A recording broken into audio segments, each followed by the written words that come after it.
কথা খুব অল্প, কথা খুব পরিষ্কার। আমরা গত 50 বছর 52 বছর ধরে দেখছি শাসক পাল্টায়, শাসন পাল্টায় না। মানুষ পাল্টায়, মন্ত্রী পাল্টায়, প্রধানমন্ত্রী পাল্টায়, শ্রমিকের ভাগ্য পাল্টায় না। তাহলে কথাটা হচ্ছে এই, আমরা যারা শ্রমজীবী মানুষ, সেই শ্রমজীবী মানুষ হচ্ছে সংখ্যাগরিষ্ঠ মানুষ। বাংলাদেশে 12.5 কোটি ভোটারের মধ্যে 7.5 কোটি ভোটার হচ্ছে শ্রমজীবী মানুষ। আমাদেরকে তাই সিদ্ধান্ত নিতে হবে, আমরা যদি ঐক্যবদ্ধভাবে শক্তিশালী ট্রেড ইউনিয়ন আন্দোলন গড়ে তুলতে না পারি, শক্তিশালী আন্দোলনের মাধ্যমে এই রাষ্ট্রের ভিত কাঁপিয়ে দিতে না পারি, আমাদের ভাগ্যের কোনো বদল হবে বলে মনে হয় না।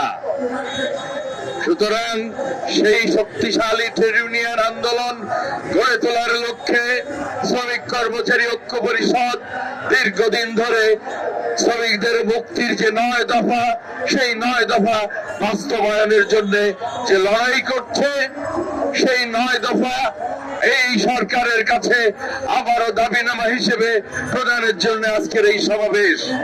আমরা আমাদের যে জাতীয় ন্যূনতম মজুরি, গণতান্ত্রিক শ্রম আইন, কর্মক্ষেত্রে নিরাপত্তা, সবকিছু মিলায় যে 9 দফা, সেই 9 দফা সারা বাংলার শ্রমিকদের কাছে ছড়িয়ে দিতে হবে এবং ন্যূনতম মজুরি কমপক্ষে জাতীয়ভাবে 30,000 টাকা ঘোষণা করতে হবে।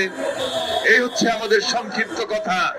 সুতরাং আসুন আমরা ঐক্যবদ্ধ হই, শক্তিশালী ট্রেড ইউনিয়ন আন্দোলন গড়ে তুলি এবং এই রাষ্ট্রকে শ্রমিকের অধিকার নিশ্চিত করতে বাধ্য করি।